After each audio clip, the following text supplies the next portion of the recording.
Fala galera, seja bem-vindo ao Crefito 11 Vai Lá e Fala, o podcast que chega para cutucar, provocar e, claro, fortalecer as nossas profissões de fisioterapeuta e terapeuta ocupacional.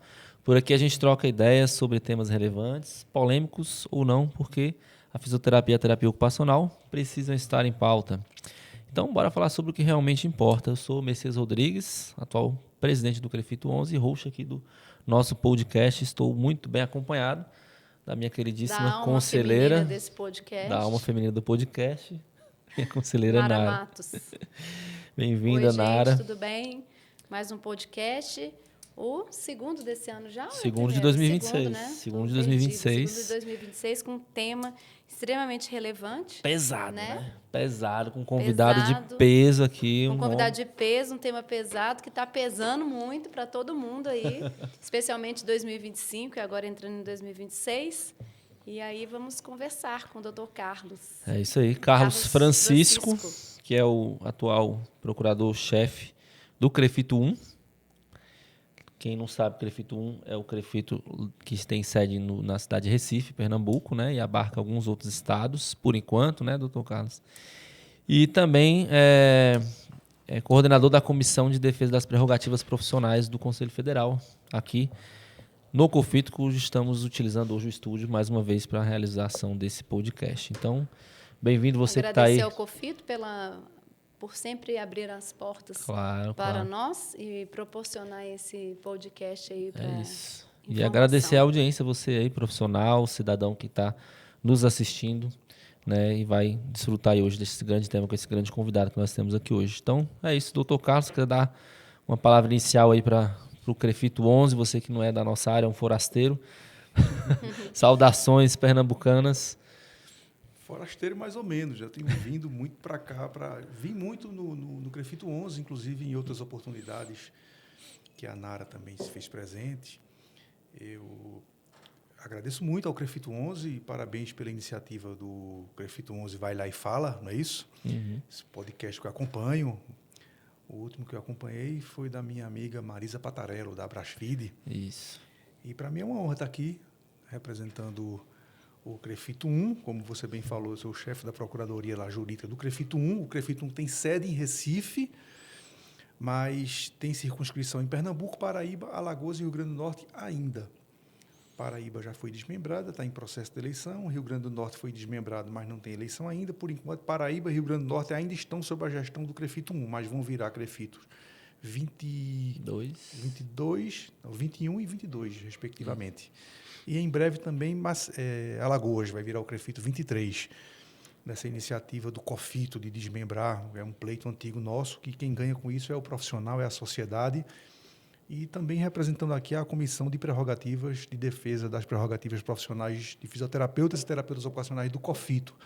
Essa missão que você desempenha comigo, Messias. Coincidentemente. Doutor Messias é membro também da Comissão de Defesa das Prerrogativas. São 3 presidentes de Crefitos membros: o doutor Flávio Maciel, do Crefito 1, doutor Rafael Ferres, do 3, e doutor Messias, do Crefito 11, e a delegada do Crefito 1, que é outra representante da terapia ocupacional, além de você, que é a nossa amiga Amanda Belo. Então, estamos aí, obrigado pelo convite. É isso, gente. Eu não sei se muitos que estão nos assistindo também, o doutor Carlos, ele é fisioterapeuta, né, doutor Carlos? Mas também é advogado. Hoje não está mais exercendo a fisioterapia, porque abraçou a advocacia, mas advoga pela fisioterapia, né, e pela terapia ocupacional no sistema COFITO Crefitos, né, há alguns anos já. E ele tinha uma página no Instagram bem conhecida, né, que vale mencionar aqui para quem não reconhecer, Direito em Fisioterapia, não é isso? Direito em Defesa da Fisioterapia. Direito em Defesa da Fisioterapia. Tinha muito conteúdo bom lá, que muita gente com certeza bebia dessa fonte aí para entender muito assunto complexo, ativo, né? Tá bem ativo, lá, né? E é isso. Bom, dada essa fase inicial de apresentação, qual que é o tema, Nara? Vamos falar de que hoje, já que nós estamos aqui com um advogado. Um advogado com experiência técnica, né? Tanto na advocacia como na fisioterapia, o que eu acho que é uma vantagem muito grande para nós, né? Alguém que entende realmente do que acontece atrás das câmeras, digamos assim, na fisioterapia, né, para poder... Sentir na pele, né? Sentiu na pele, Messias exatamente. falou que eu sou fisioterapeuta, mas também advogado. Eu diria que é o contrário. Eu sou advogado, mas também também fisioterapeuta. Eu sou advogado inscrito no CREFITO e fisioterapeuta inscrito na OAB. É isso aí. E, então, o nosso tema hoje é autonomia profissional. É um mito ou uma realidade? E, para a gente começar, eu gostaria de saber até o que significa isso, né, juridicamente, eticamente, autonomia profissional, né, para fisioterapeutas e terapeutas ocupacionais, ou autonomia profissional, seja qual for a profissão também, né? Perfeito. Essa pergunta é muito inteligente para ser colocada logo no início, porque já delimita bem o nosso assunto e é a pergunta que eu inicio toda palestra minha que a gente começa falando sobre autonomia. O que é autonomia? E mais do que nunca a gente precisa afirmar isso hoje em dia diante de tantas novas perspectivas, tantos novos desafios, tantos novos procedimentos. A autonomia ela é plena, ela é irrestrita ou existem limites para a autonomia? Bom, a autonomia encontra definição jurídica no artigo 5º, inciso 13 da Constituição Federal, onde traz o princípio da liberdade de profissão, onde disse que é livre todo o exercício de profissão, resguardadas as competências previstas em lei. Ou seja, você tem um desenho normativo que estabelece qual é a competência do fisioterapeuta e do terapeuta ocupacional, isso está delimitado em lei, então, dentro do limite do que estabelece a lei, você pode e deve transitar em todos os aspectos desse limite. Você pode e deve. Você não pode ultrapassar essa linha, mas dentro dessa linha você pode e deve. E quem que estabelece essa linha? A lei. É a lei que vai dizer, olha, você tem autonomia, é livre o seu exercício profissional de terapeuta ocupacional, é livre o seu exercício profissional de fisioterapeuta, resguardado o que está estabelecido em lei. E aí a gente tem o Decreto-Lei 938, a gente tem a Lei 6316 de 75, a gente tem as resoluções do COFITO, que foram editadas conforme poder normativo que foi dado ao Estado brasileiro, ao COFITO. O Estado brasileiro, lá em 1975, na Lei 6316, deu poderes ao COFITO para o COFITO normatizar o exercício profissional. Era inimaginável. Por exemplo, em 1969, Decreto-Lei 938 de 69, que criou as profissões do fisioterapeuta e do terapeuta ocupacional, inimaginável em 69 que tivesse a previsão legal que o fisioterapeuta e o terapeuta ocupacional atuasse, por exemplo, na UTI, quando não tinha nem UTI no Brasil. As primeiras UTIs no Brasil começaram a chegar no início da década de 70, 71, 72. Então, como é que a lei ia prever e delimitar a competência do fisioterapeuta e do terapeuta ocupacional dentro da UTI? Impossível. Inimaginável que ainda em 69 imaginasse um dia que o fisioterapeuta e o terapeuta ocupacional fossem atuar na UTI. Então, o Estado brasileiro, pensando nisso, claro, não podia fazer uma coisa enrijecida, deu poderes ao COFITO para o COFITO normatizar essa atuação ao longo do tempo. Ao longo do tempo, ao longo da evolução da ciência, ao longo da evolução das necessidades sanitárias e epidemiológicas da sociedade brasileira, claro, porque a realidade sanitária e epidemiológica da sociedade brasileira na década de 70 era uma, hoje a realidade é outra. E o fisioterapeuta e o terapeuta ocupacional eles foram sendo muito demandados ao longo dos anos. O papel que a gente desempenha hoje é bem diferente do papel que se desempenhava antigamente. E também não dava para todo ano você estar batendo na porta do Congresso Nacional para fazer uma nova lei. Nossa. Né? A complexidade que é um processo legislativo. Sim.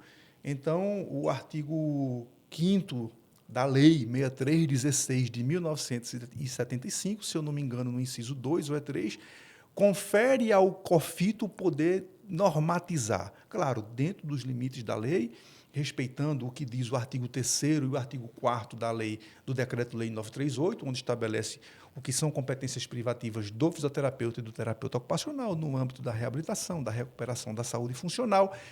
Então, nesse aspecto da saúde funcional, o fisioterapeuta e o terapeuta ocupacional eles têm competência plena. para desenvolver a saúde funcional do indivíduo, do ser humano, para utilizar métodos e técnicas que forem necessários para que ele atinja seu objetivo cinético funcional. Qualquer método e qualquer técnica. Então, esse é o limite da competência e é uma competência ampla.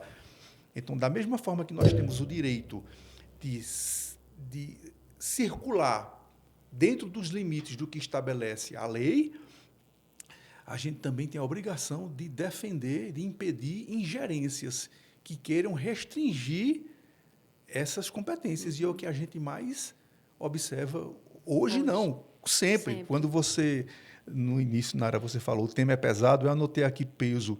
O peso começou já um dia depois do Decreto-Lei 938, onde entidades médicas pretendiam revogar o Decreto-Lei que prevê que fisioterapeuta e terapeuta ocupacional são profissionais de nível superior para torná-los profissionais de nível técnico. Então, antes do Decreto-Lei, houve um investimento muito grande para que mantivesse eles no campo técnico, e depois que o Decreto-Lei foi aprovado como nível superior, houve um investimento muito grande no Congresso Nacional e no STF para reduzir o papel do fisioterapeuta e do terapeuta ocupacional a nível técnico novamente. E ele existiu como técnico também, né? Existiu. Até a década de 90, né? Existiu técnico em fisioterapia. Sim, exatamente. Eu acho que até mais, porque quando eu sou empresária, tenho uma clínica, quando a gente montou a clínica 25 anos atrás, ainda existiam clínicas. Eu fui uma das primeiras clínicas em Brasília só com fisioterapeuta, eram só técnicos. Então, isso foi o quê? 2003. Então, quando você fala desse peso, doutor Carlos, acho que a resposta foi dada, né, sobre a autonomia, né, aquilo que você transita com a tua responsabilidade dentro dos limites da lei, né? E já com o teu objeto profissional também, óbvio. Você fala desse peso, você fala então um peso que advém dessa cultura médico-centrada que a gente tem no país e que, né, tenta se perpetuar até hoje. Claro que hoje é bem diferente, mas é nesse sentido. É uma cultura muito resistente, e que atende interesses completamente distantes dos interesses públicos. É uma cultura que atende o interesse para fazer reserva de mercado para uma determinada categoria, e isso atenta contra o modelo de assistência à saúde que foi adotado pelo Estado brasileiro. Com a Constituição de 1988, com a Lei 8080 de 1990, o Estado brasileiro, não foi nenhum governo, foi o Estado brasileiro, entendeu que o modelo de assistência à saúde mais adequado para atender às necessidades epidemiológicas e sanitárias do povo brasileiro é um modelo de assistência à saúde centrado na multiprofissionalidade. E, permitam-me dizer, o Conselho Federal de Medicina resiste muito a esse modelo. Eles insistem muito na tese de um modelo centrado na figura do médico que não atende às necessidades sanitárias e epidemiológicas da sociedade brasileira. Aliás, seria um caos se o Sistema Único de Saúde já enfrenta muitos desafios, e você imagina se o sistema tivesse adotado a figura do médico como o centro da atenção. Então, o sonho do Conselho Federal de Medicina, você imagine o sistema de saúde brasileiro como sendo um prédio com várias portas.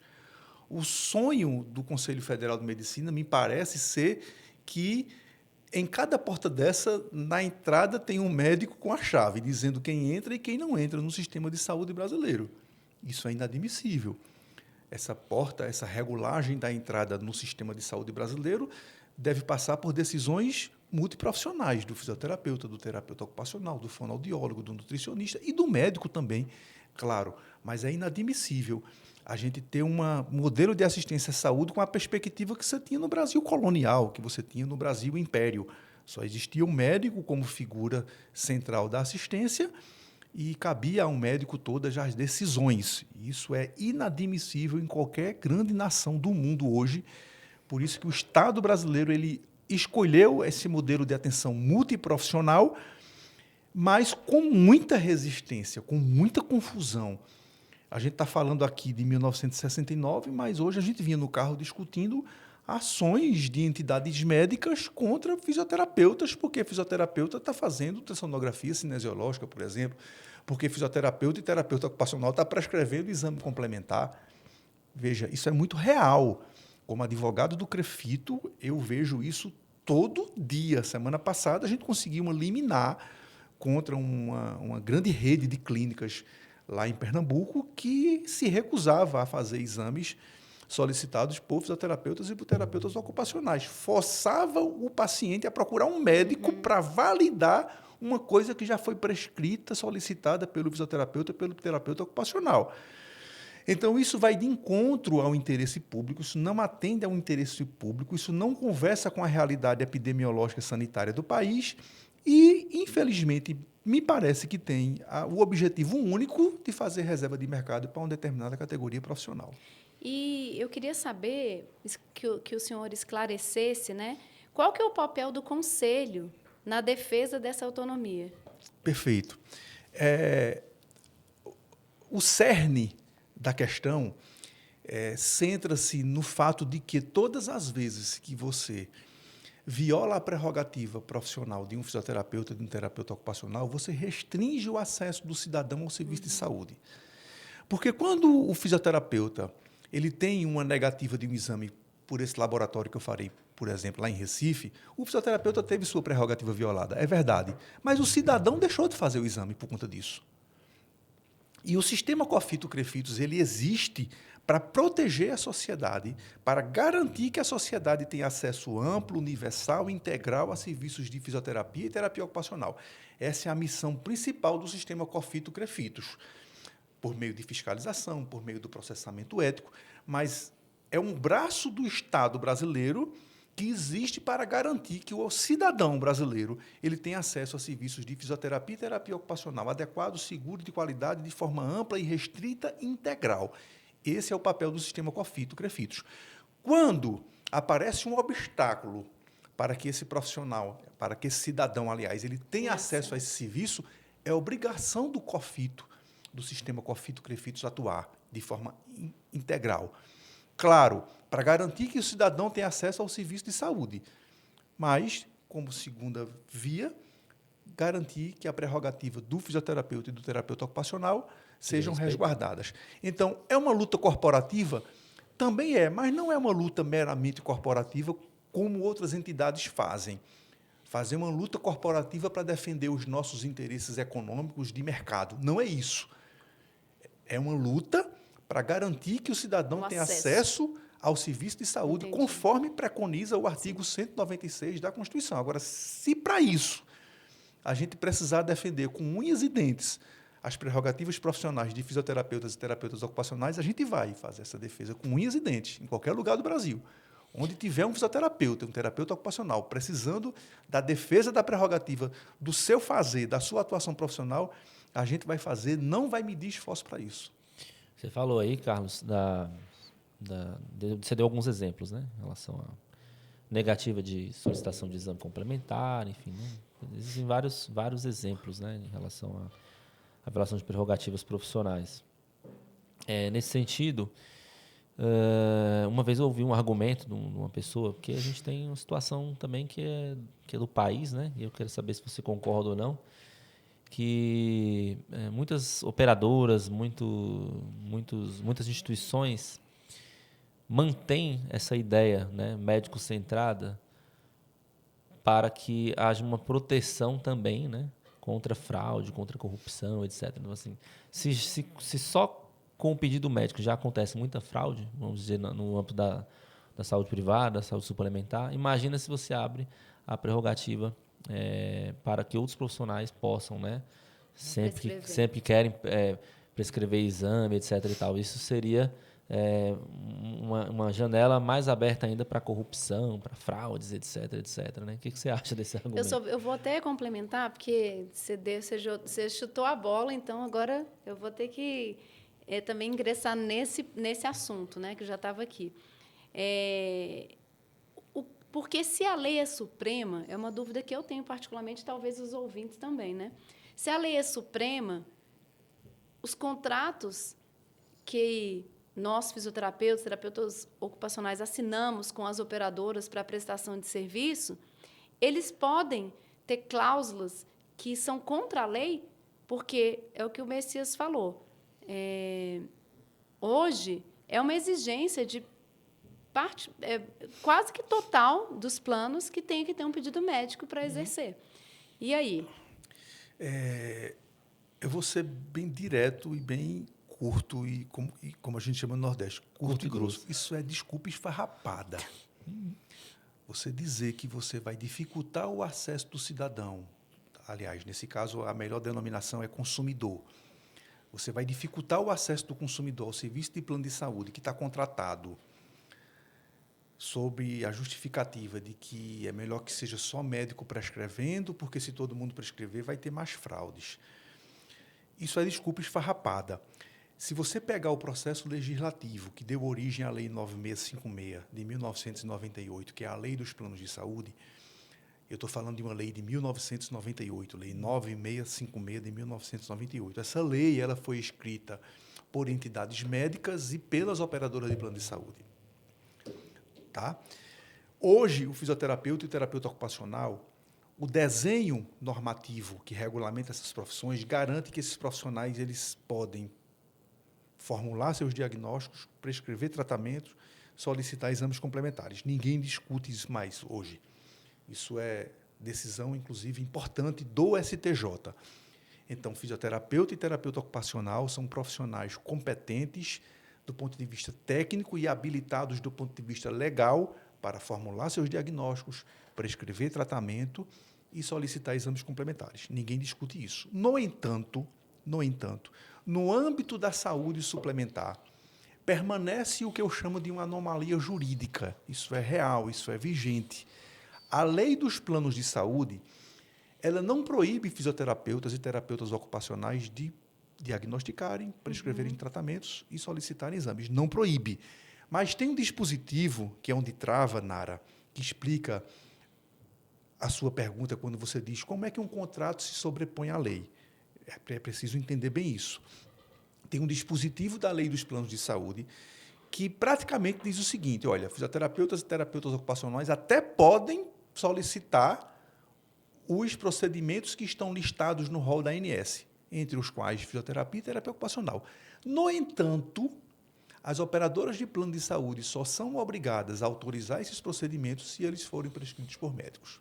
Isso. Tá? Então, assim, não é o contrato se sobrepondo à lei. Infelizmente, ainda tem lei que prevê isso. E essa lei ela tem sido objeto de debates dentro da Comissão de Defesa das Prerrogativas Profissionais do COFITO. Foram duas pautas importantes que nós elencamos, e a Lei 9656, a necessidade de alteração da Lei 9656, foi uma prioridade solicitada pelo presidente do COFITO, Dr. Sandroval Francisco Torres. Ele disse que vocês têm liberdade completa para atuar dentro da Comissão de Defesa das Prerrogativas, mas eu gostaria muito que a alteração dessa lei ela fosse tida como uma prioridade, porque é uma realidade que a gente não pode mais conviver com ela. Essa realidade, diferentemente de combater corrupção ou de evitar fraudes, é uma realidade que dificulta, e aí eu vou tirar o fisioterapeuta e o terapeuta ocupacional do foco, eu vou dizer, dificulta a vida do consumidor, total, do paciente. Exatamente. Que tem que ir e voltar. O tempo inteiro tendo que ir e voltar no médico. Revalidar. Muitas vezes o médico nem vê o paciente, a própria secretária já está com a guia SADT lá, Sim. assinada pelo médico, coloca lá. Então, hoje, quem mais tem competência e autorização para solicitar fisioterapia e terapia ocupacional para paciente de plano de saúde é a secretária do médico, não é nem o médico. Porque ele nem passa pelo médico. Acaba que culminou em uma cultura do pedido das 10 sessões. Exato. O que limita muito a nossa atuação enquanto profissional de diagnosticar e prescrever um tratamento para aquela situação, que muitas vezes não será 10 sessões. Então, o paciente de um pós-operatório, por exemplo, vai ter mais sessões para serem realizadas, né? Então, eu acho que isso limita também a nossa atuação. Isso é tão absurdo, isso dificulta tanto, que uma forma que a ANS e a própria Agência Nacional de Saúde Suplementar reconhece isso, é que na resolução que atualmente regulamenta o rol, tem um dispositivo, não lembro agora, eu não sei se está no artigo 6º ou no artigo 9º, não lembro bem, mas tem um dispositivo que diz que, embora a prescrição seja feita pelo médico, mas a escolha do método e da técnica a ser desenvolvido deve ser, por exemplo, do fisioterapeuta e do terapeuta ocupacional. Então, vamos dar um exemplo aqui. O médico encaminha um paciente para a fisioterapia com diagnóstico de, sei lá, tendinite do supraespinhoso e prescreve as chamadas 10 sessões de fisioterapia. Segundo essa normativa da ANS, coube ao médico fazer a prescrição e encaminhamento, que a gente discute isso, a gente questiona isso, mas isso precisa ser alterado em lei, mas caberia, segundo a ANS, o fisioterapeuta ou ao terapeuta ocupacional a escolha do método e da técnica. Então, vamos lá, vamos imaginar que para tratar essa tendinite do supraespinhoso, o fisioterapeuta escolhesse os recursos cinesioterapêuticos disponíveis, mas escolhesse também, por exemplo, a eletroestimulação. E a gente sabe a dificuldade que é, hoje em dia, para você conseguir ser remunerado, o fisioterapeuta ser remunerado para fazer a eletroestimulação. Porque o TENS, por exemplo, entre as modalidades de eletroestimulação, é disciplina nas cadeias mais básicas da faculdade de fisioterapia. E hoje, depois que passou a ser remunerado pelas operadoras de plano de saúde, as operadoras de plano de saúde dizem que não autoriza para ser realizado por fisioterapeuta porque seria ato médico. Só quem pode fazer é médico. Eu desafio você encontrar uma faculdade de medicina no Brasil que tenha a disciplina chamada eletroterapia. Não tem. Eu acho que é um ponto também, eu não estou deixando você falar hoje, eu estou falando demais. Acho que é um ponto também que, para a gente tirar essa dúvida, porque, se eu não me engano, o rol ele é dividido por áreas. E a eletroestimulação está na área da neurologia. E aí, muitas vezes, o que eles alegam tipo, na verdade, no fim das contas, eles não querem pagar a eletroestimulação porque a eletroestimulação é um código caro. Mas resumindo, eu acho que a briga toda é por conta disso, sabe? Mas, como diz você, a desculpa esfarrapada é essa, que não está dentro do rol da fisioterapia, está dentro da neurologia. Não. O que você pensa e como que é realmente? Eu posso te garantir que não está dentro dessa classificação de neurologia.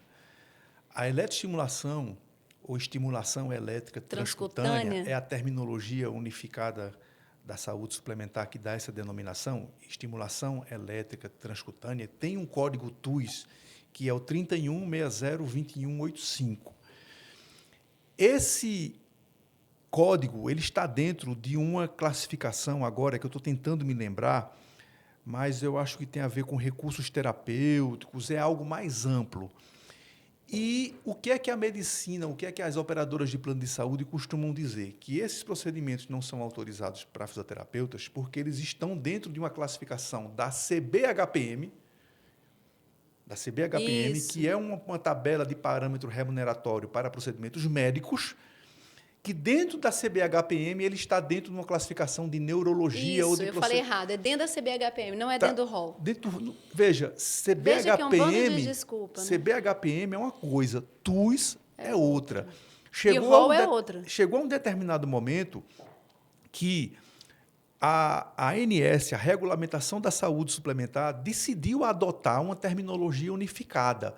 Porque lá no início, 1998, 1999, no início dos anos 2000, até o ano de 2009 especificamente, todo mundo tinha uma terminologia. Então, existia a terminologia da AMB, a terminologia da CBHPM, era uma confusão. Era. Até que a ANS disse, olha, bora acabar com isso aqui.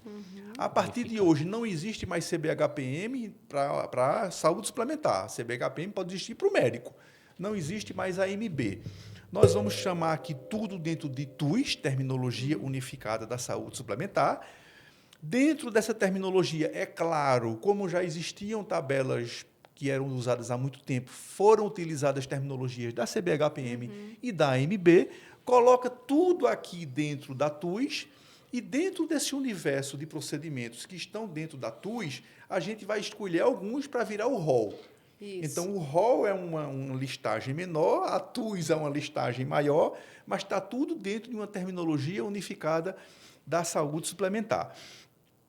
Então, é muito comum que você encontre até hoje, Nara, isso é muito importante para você que está ouvindo a gente, é muito importante, existem contratos entre prestadores de serviços de fisioterapia e terapia ocupacional com operadoras de plano de saúde que ainda tem como parâmetro a CBHPM e a AMB. Isso não pode mais desde 2009. Em 2009, se eu não me engano, por meio de uma instrução... eu estou anotando tudo aqui. Ó. Se eu não me engano, foi por meio de uma instrução normativa, eu também não lembro o nome agora, mas depois eu posso fornecer todas as informações que eu não estou lembrando os nomes e os números. Uma instrução normativa de 2009 da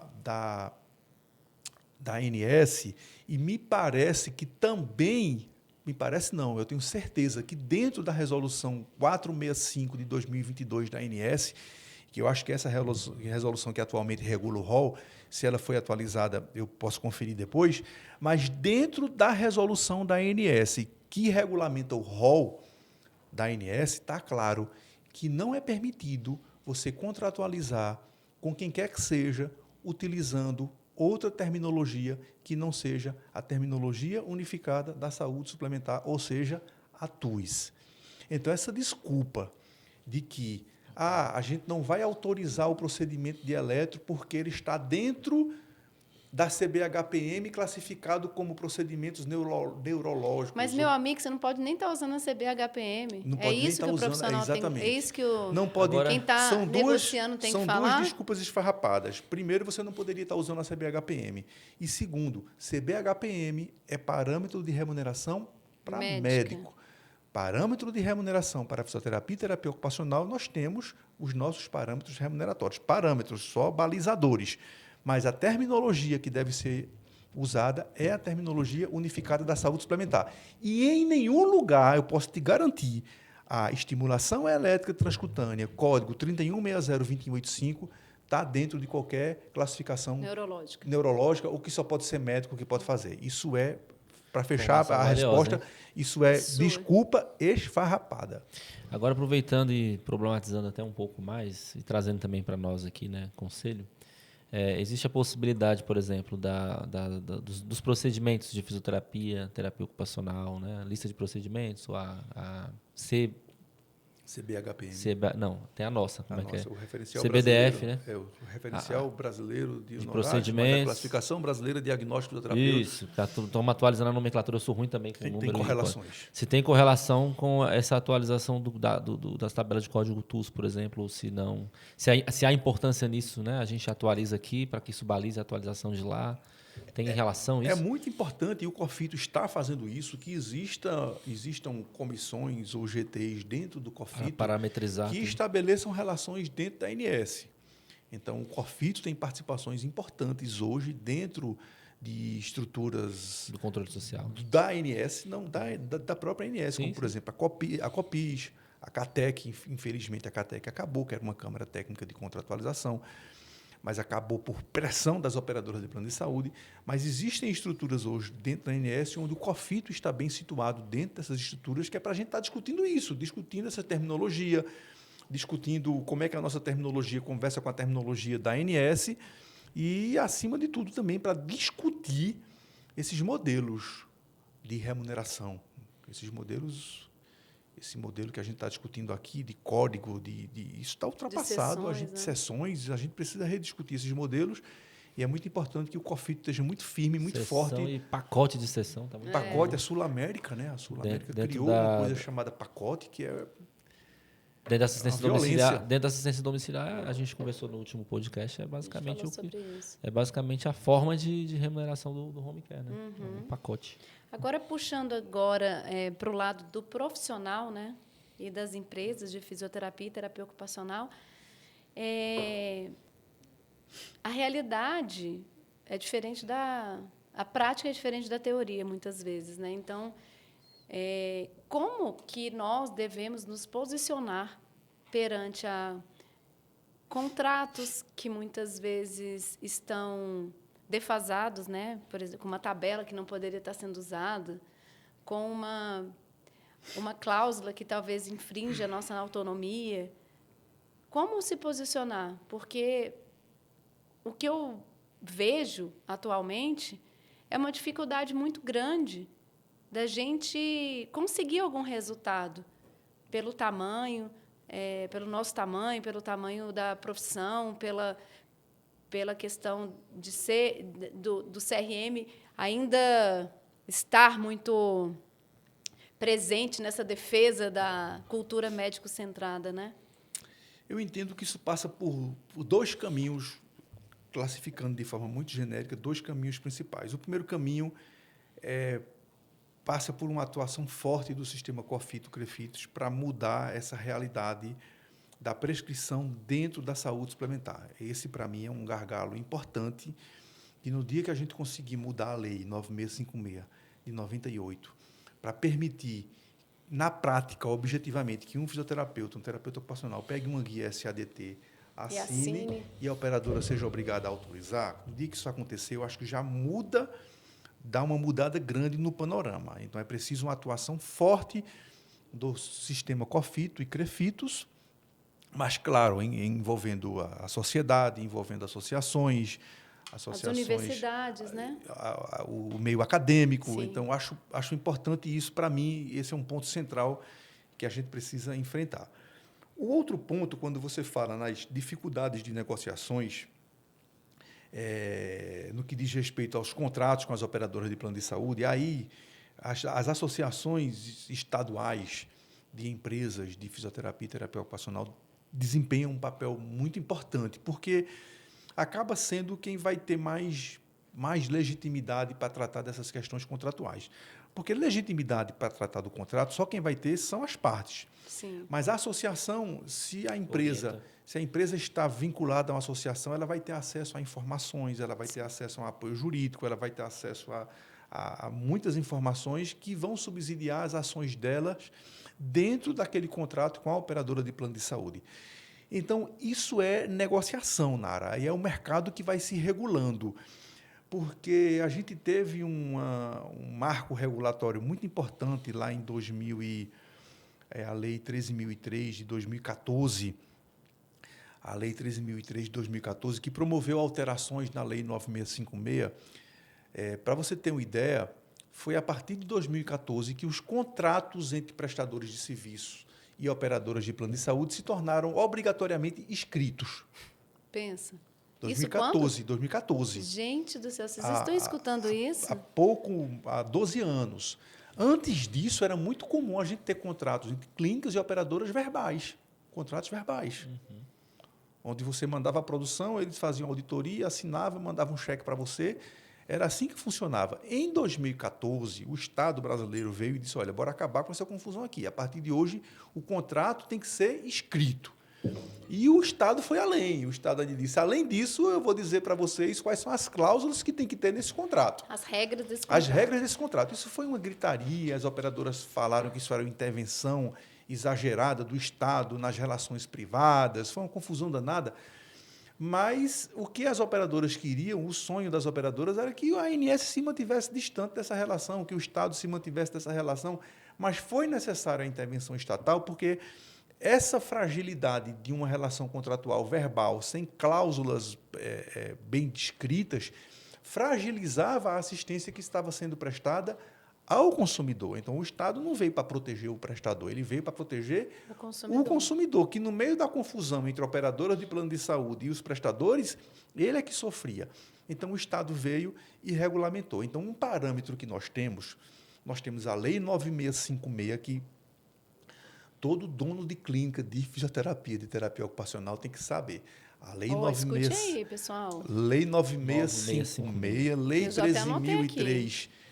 Lei 13.003 de 2014 e as resoluções da ANS. Antigamente, a gente tinha 363, 364 e 365 de 2014, que foram editadas logo depois da lei. Elas estão atualizadas hoje em dia. Eu não lembro exatamente qual o número dessas resoluções que atualizaram as antigas resoluções 303, 304, 305, mas uma dessas resoluções, a que substituiu a 303, é a resolução que dá mais detalhes ainda de como é que deve ser esse contrato.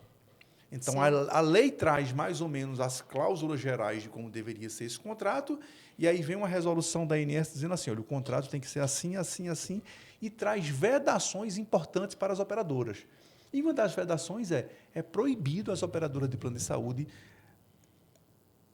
implementar qualquer medida administrativa que viole a autonomia profissional dos prestadores de serviço de saúde. Veja, isso é uma coisa... Eu Outra tô regra com 3 importante. perguntas aqui. Outra regra importante. É proibido às operadoras de plano de saúde manter ou reduzir o valor do procedimento contratado. Tem que ter um reajuste, nem que seja de 1 centavo. Gente. Nem que seja de 1 centavo. Porque Ou então para o uma consumidor pergunta. reajusta todo ano. Ah, O todo consumidor ano. reajusta. A gente é Nem consumidor que de seja plano de de 1 saúde centavo, também. mas tem que ter reajuste. Mas pra então, cima. você vê, através desse grupo, né, desse GT, que vocês falam que o COFITO está muito próximo, né, o COFITO, né, muito próximo da ANS e tal. Qual que é a movimentação dentro da ANS, real, atual, para isso acontecer na prática?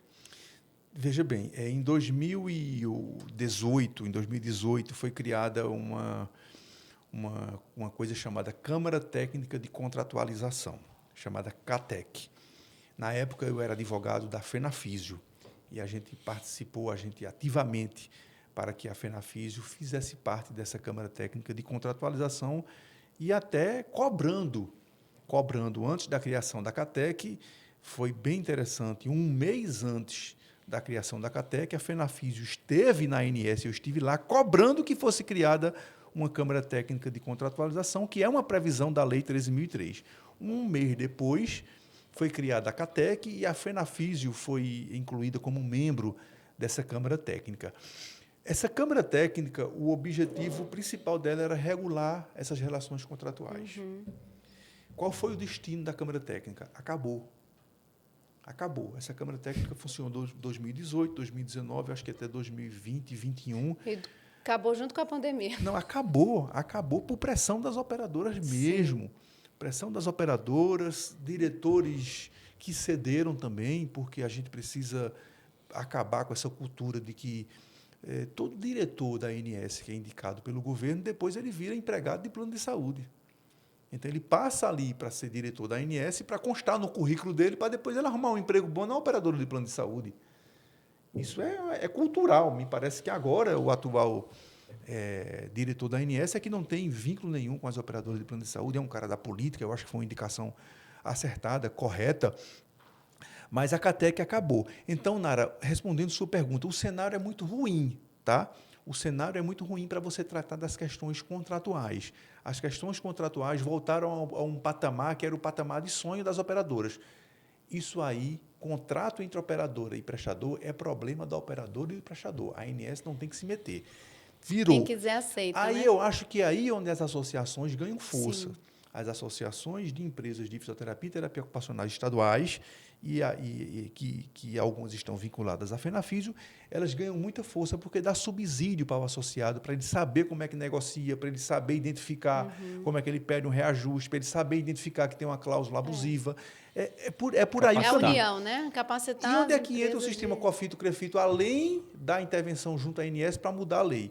Se for visto que qualquer cláusula dessa, que qualquer regra dessa, num contrato desse, está prejudicando o consumidor, aí entra a legitimidade do CREFITO para fazer essa atuação, para notificar, até para ajuizar a ação civil pública mesmo contra a operadora. Aí entra a legitimidade do CREFITO ou do COFITO, da ANS e do Ministério Público. Isso é muito importante para os nossos espectadores, né? Porque quem está passando por algum tipo de problema de contratualização, então, sempre olhar por esse lado. Esse problema aqui, ele tem afetado de alguma forma o meu cliente? Exato. E se tem afetado, procurar o conselho, né? Para que o conselho atue de alguma forma, ajudando também, né, Messias? É isso aí. E é uma dica importante. Eu, como advogado do CREFITO, eu passo isso todo santo dia. A gente vê empresas, a gente vê fisioterapeutas procurando o CREFITO para resolver problemas contratuais. Não tem como. Não é por aí. Por isso que eu quis deixar claro. Não tem como mesmo, veja. A lei, a atuação do CREFITO e do COFITO, ela é desenhada por lei. É a lei que define. COFITO, você pode ir isso até aqui. CREFITO, você pode ir isso até aqui.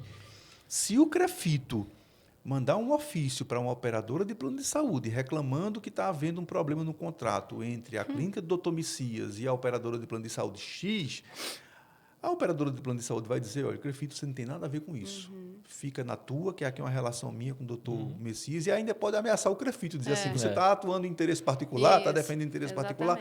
Não tem como. Então, as clínicas têm que ter boas assessorias jurídicas, as clínicas têm que estar vinculadas a uma associação e tem que ter uma relação próxima do CREFITO para estar notificando o CREFITO e conversando com o CREFITO para ver onde é que o CREFITO pode atuar. Isso, para exatamente. garantir Entender o processo como um todo, e né? para garantir a assistência do paciente, não é para fazer defesa da clínica, é para garantir a assistência do paciente. Ficou muito claro. O conselho acaba ajudando muito como articulador, né? Assim, junto com as entidades associativas, né? Conselhos, enfim, mas E aqui no mas não CREFITO como alguém 11, que tem poder para mudar a realidade. e aqui na no prática. CREFITO 11 esse papel sempre foi muito bem desempenhado, porque eu mesmo, como antes de ser advogado do CREFITO 1, como advogado de associações de FENAFISIO, eu tive muitas vezes aqui no CREFITO 11, a pedido do CREFITO 11, para atender demandas das empresas, demandas que estavam repercutindo na assistência prestada ao cidadão.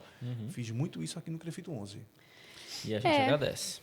Eu que agradeço a confiança. Vamos caminhando aqui para o último assunto, para o último vamos bloco, lá. né? O Que papo tá bom, seria as nossas responsabilidades, né? O que nós, enquanto profissionais, podemos fazer, né? Para colhermos uma maior autonomia no futuro próximo. A gente passa por um momento importante no que diz respeito a autonomias profissionais, tanto dos terapeutas ocupacionais quanto dos fisioterapeutas. Um marco regulatório fundamental para isso foi a Lei do Ato Médico, de 2013. A versão inicial da lei pretendia que um rol grande de procedimentos fossem privativos de médico, grande. Em 2013, a Presidência da República veio e vetou. Disse, esse aqui não é, esse não é, esse não é. Foram 11 vetos. Então, o que ficou é ato privativo, que a Presidência da República vetou, não é ato privativo. Entre os vetos está o diagnóstico e a prescrição terapêutica. Então, diagnóstico não é privativo de médico. Prescrição de tratamento não é ato privativo de médico. Fisioterapeuta e terapeuta ocupacional podem diagnosticar e podem prescrever. E podem utilizar-se de métodos e técnicas, conforme prevê o Decreto-Lei 938, para alcançar a reabilitação completa do paciente. E aí a gente está surgindo... Até aquele entre vírgulas, só um minuto, entre vírgulas, no âmbito de sua atuação. No âmbito de sua atuação, desde que atenda a finalidade fisioterapêutica e terapeuta ocupacional. Então, a gente vê hoje uma demanda social chamando o fisioterapeuta para fazer ultrassonografia cinesiológica, e eu acho fundamental. A gente vê uma demanda social, epidemiológica, sanitária, exigindo a presença do fisioterapeuta, por exemplo, para fazer uma infiltração articular, para fazer uma punção articular.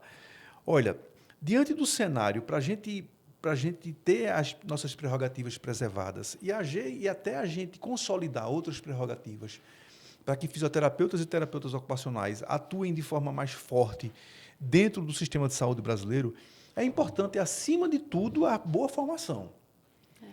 A boa formação, porque tudo vai passar pela boa formação. Não é porque você está autorizado do ponto de vista legal a fazer que você vai fazer qualquer coisa de todo jeito. Nenhum profissional da área da saúde ele sai pronto da faculdade para realizar tudo. Hoje a ortopedia, por exemplo, quer dizer que infiltração articular seria um ato privativo quase da ortopedia, mas nenhum médico sai da faculdade de medicina sabendo fazer uma infiltração articular, sabendo fazer uma punção articular. Não é verdade isso. É uma formação posterior à graduação. Isso é permitido aos fisioterapeutas? Hoje eu entendo que sim, desde que seja dentro do âmbito da atuação fisioterapêutica, que atinja uma finalidade fisioterapêutica para recuperar aquele paciente, e ele esteja dentro de um contexto fisioterapêutico, e tudo aquilo esteja registrado em prontuário, e acima de tudo, além de tudo isso que eu falei, acima de tudo, que ele demonstre habilidade técnica para aquilo ali, eu acho perfeitamente possível, não de forma autônoma, não como procedimento autônomo, mas como procedimento coadjuvante do tratamento fisioterapêutico. Então, Nara, eu acho que o mais importante de tudo é você estar muito bem antenado com o que você pode e o que não pode, você conhecer as resoluções do COFITO, conhecer os acórdãos do COFITO, você ter uma relação próxima do seu CREFITO, mas, acima de tudo, você ter uma boa formação. Você ter propriedade e você ter autoridade para fazer o que você está disposto a fazer. Porque a gente está num momento de que qualquer médico pode cometer qualquer erro, mas se um fisioterapeuta, um terapeuta ocupacional cometer um erro, isso é uma responsabilidade muito grande dentro do papel que nós estamos sendo chamados para desempenhar dentro da sociedade e dentro dos questionamentos que são feitos todos os dias por entidades médicas. É pegar a oportunidade que está passando, né, e agarrá-la e fazer da melhor forma possível, porque pode ser uma oportunidade que pode ser perdida por atos errados ou imprudência, exatamente. Imperícia. Acho que você Isso resumiu que bem, autonomia não é necessariamente você confrontar o outro, né? Você ter responsabilidade técnica, você ter posicionamento ético e conhecimento legal. Resumindo o que você falou aí, né? É isso. E Você quanto saber mais que a garantia da autonomia é a garantia de que você vai desempenhar um papel importante dentro da sociedade brasileira. A preservação da autonomia, das prerrogativas profissionais de fisioterapeutas e terapeutas ocupacionais é um ganho não para o fisioterapeuta, não para o terapeuta ocupacional. É um ganho para a sociedade brasileira, que passa a contar com um profissional habilitado, competente e resolutivo, e que seja porta de entrada para o sistema de saúde, para a gente não ficar dependendo da figura central do médico sempre. E eu queria terminar falando assim da oportunidade que a gente tem, né, dentro das nossas profissões, porque a gente escuta muito falar, a fisioterapia não é valorizada, né, ganha-se pouco e tal, mas só depende da gente, porque primeira situação que a gente tem que analisar quando a gente vai entrar no mercado de trabalho é quão promissor é aquele mercado de trabalho. Quão pujante, quantos clientes eu tenho para atender, qual que é o tamanho desse mercado, né? E quando a gente olha para o mundo, para o Brasil especialmente, a gente vê um aumento de expectativa de vida, a gente vê as pessoas envelhecendo, querendo mais autonomia, querendo mais independência, né? Hoje em dia está na moda você ter músculo, né? E nós somos profissionais que fazem a população ganhar mais músculo. Então, a gente está num caminho que tem muita possibilidade, a gente tem muito cliente para atender. O problema não é esse. Então, eu acredito que, se a gente não dominar tecnicamente o que a gente faz para a gente ocupar esse espaço, certamente outros ocuparão. Então, eu gostaria de deixar essa reflexão final. falou tudo, hein, Nara? É exatamente isso, né? Ninguém faz por nós, nós temos que fazer por nós mesmos. Claro que é importante, como o Dr. Carlos falou aqui, né, você fortalecer as entidades, né, representativas, as associações, sindicato, enfim. Mas mais do que fazer isso é você se melhorar, né, enquanto profissional, se capacitar sempre, né, para atuar no teu nicho, né, para melhorar a vida das pessoas. Isso te dá cada vez mais segurança, autonomia, né, isso reverbera, né, numa comunidade, né, profissional, isso ajuda, né, corporativamente a todos e isso produz uns frutos lá em cima, né, na hora da norma, na hora da lei, né, na demanda social. Então é um ciclo, né, um ciclo virtuoso, digamos assim, que perpassa a esfera individual também, né, da capacitação. Então, eu acho que é um equívoco grave alguém dizer que fisioterapia, por exemplo, eu vou falar fisioterapia porque a minha primeira formação não é valorizada. É um equívoco grave e uma falta de conhecimento, e talvez essa pessoa tenha que repensar a sua permanência na profissão. Eu sou a prova viva da valorização da fisioterapia. Eu fui o primeiro fisioterapeuta da minha cidade, eu abri a primeira clínica de fisioterapia da minha cidade, com muito sucesso, com muita repercussão social e com muito reconhecimento da sociedade.